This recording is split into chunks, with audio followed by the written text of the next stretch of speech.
Thank you for coming. I see a lot of new faces here for Youth and Construction. Nice move. Welcome everyone to our Members Presents for March. We'll have Alayna Jordan presenting tonight. We wanted to remind everyone of Beverly, just go ahead. Just speak exactly what you told me and I already forgot. There's too much going on up here. We just want to encourage everybody who's not a member to join ECI to help support our efforts for programs like this and other things that we do. Workshops are coming up, so. Yes, please join. Please go to our Facebook page, like that. Go to our YouTube channel, like that, and subscribe and all those things. But no further time or ado for Alayna to present. Yeah, I wanted to share it with you all. So an overview about me. I worked as a masonry worker at the San Antonio Missions for the past two and a half years, I think. And I was trained there in stone masonry, worked there, and I just recently quit because I'm actually starting a business venture. Hopefully that works out. But yeah, I have a background in architecture and chemistry. I really wanted to go into trades after school, not further school, which is kind of weird, but I wanted more hands-on opportunities. So I'm just really, I'm really happy where my career is going so far, and hope it goes even further. So this is going to be just a general overview, hi, of masonry construction that I'm familiar with, so it might not be too technical, and it just might be a very personal experience. So yeah, next slide. To get everyone on the same page, I'm sure you already know this, but masonry is just basically stone thrown together with paste, basically. And the paste is called mortar. What I'm specialized in is pointing or repointing, which is just taking out old mortar and putting new mortar in. I have rebuilt walls before, but I haven't done it as much as you probably think, because at the missions we were just kind of taking care of everything. It's similar to bricklaying. It's masonry. It's a similar concept, but stone masonry is a bit more of a higher profession. It's not as systematic, and you can't just crank it out like factory work. It's sometimes you have to think about how you want to place a stone or dress it. It's like preparing the stone and cutting it up. Stone masonry in general in the U.S. is not licensed at all. You can't go into a journeyman level with it, which is kind of strange. I think so. But I mean, it does make sense. There's a lot of brick in the U.S. versus stone masonry, but in places like Scotland, it is licensed. It's a very high established career there, and you have to go 4 years in apprentice school to be a stonemason. And everything I'm going to talk about is based on these national park standards for rehabilitation, the secondary, the interior standards. They're in these preservation briefs or guidelines. So yeah, everything I talk about is based on that. So yeah, there's some conflicting opinions about some mortars, but I'll get into that. Okay, next one. Yeah, mortar, and just an overview real quick. It's weaker. It's supposed to last only 50 to 100 years. So masonry repointing or restoration is actually more of a preservation field, or just maintenance in general. We use an aggregate, a binding agent, and water. So the aggregate could be sand or gravel, binding agent, lime, or sometimes Portland, and water. And just mixed together, it becomes a paste. And yeah, grievances on this is it must have water permeability, so it must allow water to flow through it and not out the stone. It should come out the mortar. And there's some struggles with that. And there's also various artistic finishes I really enjoy doing. Up here it's kind of hard to see, but you just take your tuck pointer and you press in to create perpendicular lines in stonemasonry walls. Here it's just a smoothed out finish. Here it's a smoothed out finish, but more of a reveal, so it allows us to see the whole outline of the stone. And the masonry mortar that I use in particular is called Type K. It's a standard in construction, it's just called Type K. And what it means is there's 12 sand, 3 lime, and the ratios are, it doesn't matter about the unit of measurement, it's just as long as the ratio is the same. But like in the sense of buckets, let's say it's 12 buckets of sand, 3 buckets of lime, and 1 bucket of Portland cement. But next one. Portland cement is the devil. We don't like Portland cement. All these pictures here show damage caused by Portland cement, and we have overused it in the past 2 centuries. I guess it was marketed as a cure-all back in the day. You don't ever have to repoint your building again, you could just use Portland cement. And people didn't understand that, so it has damaged a lot of great masonry structures in the US, the UK, and anywhere really. For example, here, the Portland cement took out all the stone, so you could put it's like a little hand here, but you could put your whole arm back, and it took all that out. This was cement plaster, and it totally took out this whole brick wall. Here was at the Missions, but it was a stone. If you can see the crack, it's not actually attached to the building. The Portland didn't adhere for the longest time, so it was just kind of standing there before we took it out. But yeah, it's horrible. We still sadly use it because it gives strength and like a speedy cure time to our mortar mix. So we put in mortar throughout a day, and we expect to have it done by the end of the day. If we didn't use Portland, if we just used lime, it might not take that long. We might have a whole day where it could cure wrong, or it might not cure at all, and we have to take it out. So Portland, in the very smallest of ratios, is kind of helpful for stability. In the future, we might get rid of it. We might go through just lime putty or lime mortars. I would prefer that. It's not a sustainable material as well. But I also see the future with limecrete. I'm kind of excited about this topic. I just learned about it. In Seguin, there's a bunch of buildings made of limecrete. It's just lime with like a different mixture of chemicals naturally found. And it creates something that's just like concrete.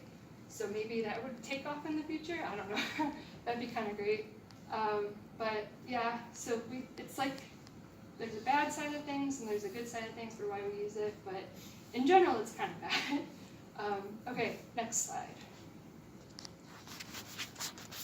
So what I really want to talk about is I want to apply what I've learned to the Poly Mansion, where I've been working for the past year.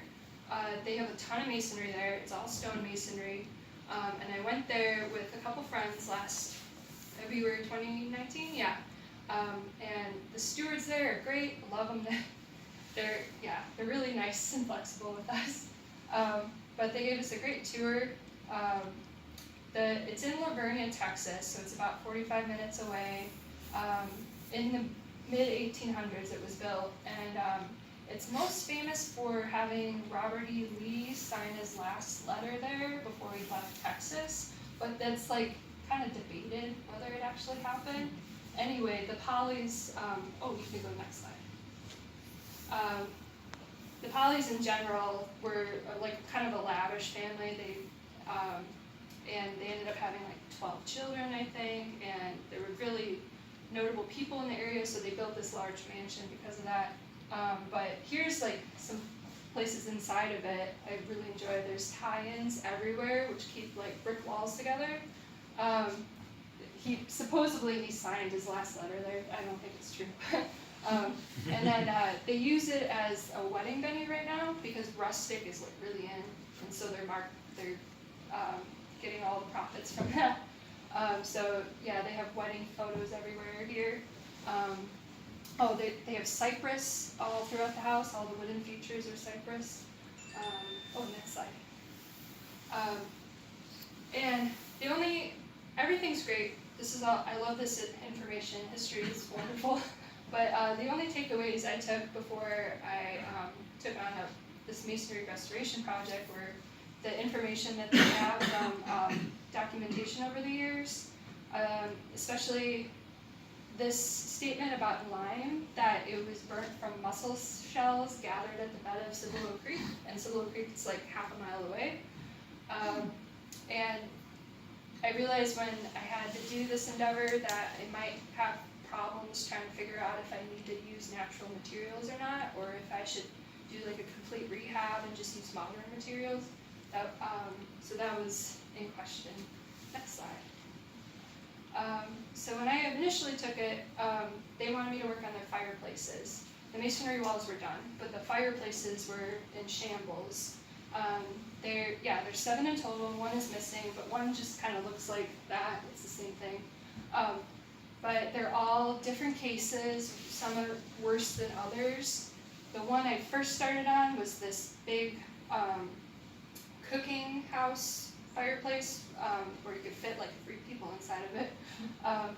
Eventually I ended up working on that one as well. That was one of the worst too, because you could almost stick your hand to the outside because the mortar and the rock and rubble had just deteriorated beyond repair. Next slide. So these are the clients. Love them to death. They're the Mushaliks, they're the stewardesses of the property, and then John Polly is the direct descendant, so he's actively involved in restoring this property. So I asked a lot of questions of myself when I undertook this project. Am I fireproofing it? Like, does it need to be waterproof? Like, what is it going to be used for? What kind of style do they want it? Do they want exact mortar matching? And am I fixing any mistakes that they did? Which I did a lot. And then like time frame, they wanted a very exact project bid initially, and I didn't really know what to give them. I ended up working on myself for a big part of it, but recently I've been working with the team of 2, and he's here. He's really cool. And what's my approach? Am I maintaining it? Am I adjusting it for a new use? Am I completely reconstructing it to the idea I have in my mind? And I'm making it like comparable to a certain time period where they would have used it, the polys. Next slide. So this is the log cabin I worked in for most of the summer. Huge fireplace here. The hearth itself was 7 feet by 2 feet, and then the fireplace was an additional 4 feet by 2 feet. So it was pretty big. I could pretty much fly in it. So the clients really wanted to fireproof it so they could have active fires in here. I said no, don't do that, please, because all this is original timber here, and any sort of spark, the whole building could go. So they ended up having a chimney inspector come out, and they even said, please don't fireproof this, it's not worth it. So the client still said, I kind of want to do some sort of like heated fixture, those fake fireplaces. It still generates heat, and a lot of it right there. So I ended up having to change my mixture for more Portland because lime itself will disintegrate with high heat over time. And if they really wanted to do that, I just added a sprinkle more just for the stability of the whole structure. And I ended up self-mixing everything too. I didn't buy bags of pre-blended mixture. Okay, next slide. So I kept a pretty accurate account of everything I did. It took me 13 to 15 days. In the middle of the summer, it was 91 degrees, there was no AC. The UV index was 11, which is like extreme exposure. I didn't spend that much on materials, thank God. And I eventually came up with a mixture, but I took something like 2 days experimenting to figure this out. I have like suntan burns that I probably will never get rid of for the rest of my life. But yeah, it was a big undertaking. Next slide. But I could bring my dogs. This was like the best part of the job. It was so great. I still do. I brought them Monday. They love it. They fall asleep. My dog is still asleep from Monday. I'm really thankful for that. Because they have an active farm on the property as well. And so yeah, my dogs got to see cows. It was so exciting. But yeah, I was really happy with that. Next slide. So yeah, this is the initial stage of it. I was taking all this stone out. They had, when they acquired the property, there was stone already there, but they had to fix the chimney and put down the foundation. So they ended up taking a lot of the stone out, and they assumed this was all that went in there. Although they just assumed. I ended up buying some stone too. I'm not sure if that was original at all or if they would have used that, but it worked. In this photo here, it's kind of hard to see, but they did patches themselves with white mortar, and it was really bad. I don't know why they did that. They kind of just like threw it in and then left it there. And you don't do that. You kind of fix it and make it look nice. Same thing here. There's like a lot of just slapping it in. And it wasn't too bad overall. It wasn't super deteriorated. I could work with it. It was just like a large project to work on. Next slide. So yeah, I took it all out. I made it nice and finished. I started adding rock and making it kind of, the firebox was level, but there was a bit of a slope to it because the foundation and where the client wanted me to reach it, it was just too big. It was something like 2 feet. So no matter how much base I put in, everything was kind of settling a little bit. And I think some of it settled because I ended up finding a crack like 6 months later. I ended up fixing it for him, so it's fine. But I think it's good now. They have wedding photos shot on it too, so yeah. I'm trying to make it look nice. Next slide. So this is what it looks like now. Up close, you can definitely see a difference, but mainly they wanted this tan mortar, and they wanted it to match the house as best as possible. And this is what I ended up coming up with. I used a lot of dirt. I used a native sand called Petite to get the coloring right. But they were very happy with the job. I used as much stone as possible. They think it's very visually appealing. I'm very happy with that. And if they do have a fake fire, it's safe. Everything's good. Just don't put a real fire in, please. Next slide. Okay, so once I was done with that, I moved on to the next one, which was upstairs, the one where you could stick your arm out. It was considered the worst, and it really was. It was pretty tiny, probably like this big. Yeah, it was really tiny to work in. But kind of the same thing. They had original stone. They had to put down an additional like floor above the ceiling because I think there was some issue that the ceiling kind of collapsed underneath. This was on the second floor, so they took all the stone out and just put it all in again. But yeah, I started taking things out, and it kind of got scary. All this rock here kind of fell all at once because it wasn't attached to anything. As you can see, there's like literally no mortar in here. I don't know how it was staying up. Yeah, and then they did a really weird patch here. I don't understand it. I'm so happy I fixed their mistake. Yeah, next slide. So yeah, when it shifted, I had to totally reconstruct everything. So I had to lay everything out the way I thought it went. It didn't go back in exactly, but it went in pretty well compared to like the first picture I took to the final picture. And yeah, I just went with that. It was quite a while. Next slide. So this is like a quick montage through this. When I took everything out, I started laying the stone, final stages, working on the bottom and making everything level. He really wanted it level all the way through.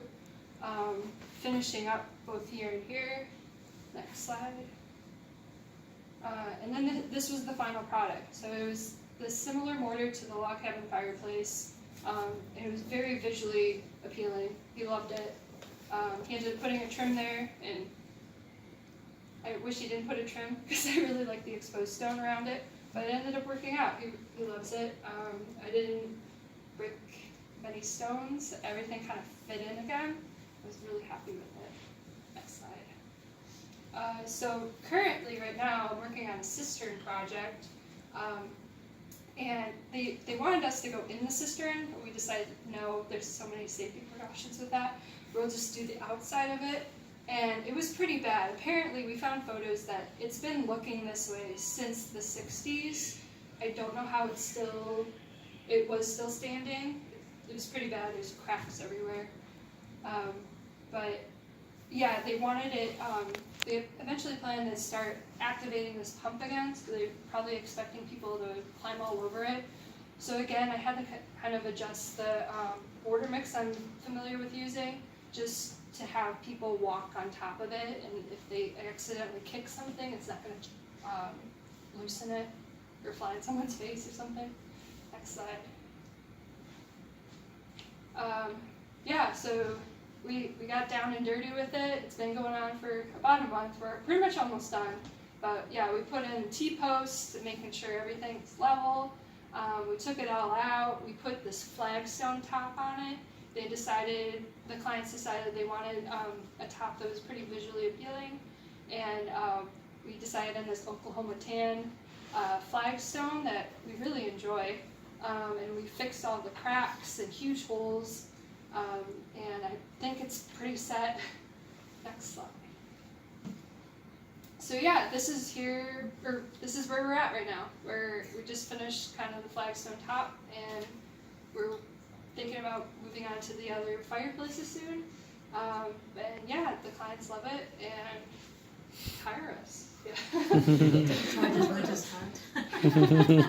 So yeah, this is what I've been working on. Thank you.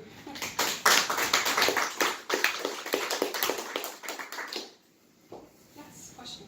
When in the fireplaces, in particular, when you took the stones out, did you, what was your method for putting them back? Did you try to put the exact stone back in the exact spot? With the upstairs fireplace that I did, I tried to do that. I first had to get rid of all the old mortar and dirt around it, or else it just wouldn't adhere. But yeah, I tried the best I could to do that. Sometimes it just didn't work out. That just happens sometimes in stonemasonry, where it's just like you take it out and you really just can't put it back in again. You have to chisel it and dress it, make sure something fits in again. But yeah, I tried my best. Any other questions? Yes? You said they burned their own lime? Mm-hmm. Yeah, that was such an extreme. I don't think I could do that. I was considering trying to find some sort of native lime around here. It comes from limestone. So yeah, apparently they had some local masons back in the day building it, and so they just knew where to get the local materials, and yeah. Any evidence of the kiln they used? No, I didn't find any evidence, and yeah, they don't have to know where one would be either. They're still trying to find the outhouse, so that's a big hot topic. But maybe eventually they'll find the kiln. And yes. Are they still using the cistern? Yes. Currently, there is water in there. The thing is, it's just the pump doesn't work. There is some leakage, we think. There's some cracks, so the water's seeping out somewhere. But eventually they want to get that repaired and use it more. Yeah. Sure. I have a question. Sure. So you did at the missions mostly outside? Yes. Yeah. And then this is your first project inside, so Mhm. doing the fireplaces. But do you think you would ever do exterior masonry walls? Do you think? Like the big walls Yeah. here? Yeah, I could do it. I just couldn't do it by myself at all. And definitely scaffolding. I'm very comfortable with scaffolding. But yeah, I would definitely do that again. Sure. Any What kind of lintels did they use? Were those stone lintels or? Yeah, those are stone. They actually had metal lintels. It was interesting. There's just like a metal rod through it, and a lot of them, when they replace the windows, they think they're original too. Just regular iron sitting there. Looked like a flat bar? Yeah, flat piece of bar. Yeah. They look like they sagged a little bit, so. Yeah, I don't really like how they did this. I don't know what mason they hired, but it's very gaudy, and I don't think they used the right material. Was there much deterioration at the sills, the masonry sills? No, they have, they fully replaced all the windows, and recreated them. They're still like old windows. They couldn't restore the original ones. So they took out the sills and put new ones in. But yeah, I don't see any deterioration so far. They just did that like 3 years ago, I think. But What's the foundation? Any idea? probably just stone on Stone? stone. I mean, is there rock of depth? If you dig down, I haven't come across anything. There's like some holes along the side. I haven't seen anything, but I'm sure somewhere down there there is some stone or some bedrock maybe. I'm not sure. But everything's pretty stable inside. Is it vented? Is that a little vent I see over there? Mhm. inside? Yeah, it's vented under there. Yes. Yeah. What, so what do you find on the second floor, fireplace? You had a hearth in front of the fireplace. Mhm. Presumably the fireplace itself was stacked above another masonry all the way down wall, right? Yeah, yeah. The hearth that came out into the room, did you see how it was supported presumably in the wood framing of the floor? Or? Yeah, so when I initially saw it, it was actually just plywood. They put a bunch of plywood in and fixed the floorboards in there. It was kind of crude. The other fireplace we started working on, we found, they said it was the exact same. It was all just dirt. They just piled on dirt wherever they could find it, and for some reason the ceiling didn't let go from all that dirt. And yeah, they just laid in stone, kind of like a dry stone type of setting, and it stayed that way for like 150 years. Yeah. But yeah, they really didn't want that dirt in there because it kept seeping through the ceiling. So they ended up, we put in more plywood, and I put in, to try and stop things from seeping out, I put in some plastic underneath. It didn't really work, but yeah, we were trying to make sure like everything I did, nothing would fall down to the room below. But yeah, it was interesting. I don't know why they did dirt. Is the quarry where the stone came from evident somewhere close by? Or? They think it's near Cibolo Creek, but we haven't found anything, or they haven't found anything of where it could have been. It had to have been local though. The creek is a half mile away, you said? Yeah, half-mile away. Yeah, but I think it's something like Mission Concepcion, like the quarry's right there, but it's buried, so somewhere someone's gonna dig up a big quarry one day. Yeah. So there's 6 fireplaces in the house? Yes. How are they lined up with the chimneys? Did you share the chimneys? Yeah, it's kind of weird. So there's, could you go back to the 4th slide? It's a good example of it. That one, or next one. Yeah. So there's 2 chimneys here, and the fireplaces are here, and here, and the same on the other side. So the flue is just like angled, just like that. So there isn't like a straight shot going up. Another reason why I said don't burn a fire, because like an angled flue, it's not right. But yeah, that's how it's lined up, is just like angled down here and another angle down here. So there's like a connection too. That's another weird thing. Yeah, strange. Anything else? I know it's late, so. So what if you want to use a stone fireplace? What do you have to do? Just put more Portland in water? There is like a fireproofing mixture I could probably get. It's almost like a paste. And we could potentially just incorporate that into our mortar and repair it that way. They also recommend fire brick, not regular stone. or sandstone. Sandstone's not a good idea with fireplaces. Yeah, and limestone too, but yeah, we could potentially do that. I just still don't recommend it because everywhere else in the house is wood. And yeah, just a spark would just kill everything. Thank you very much.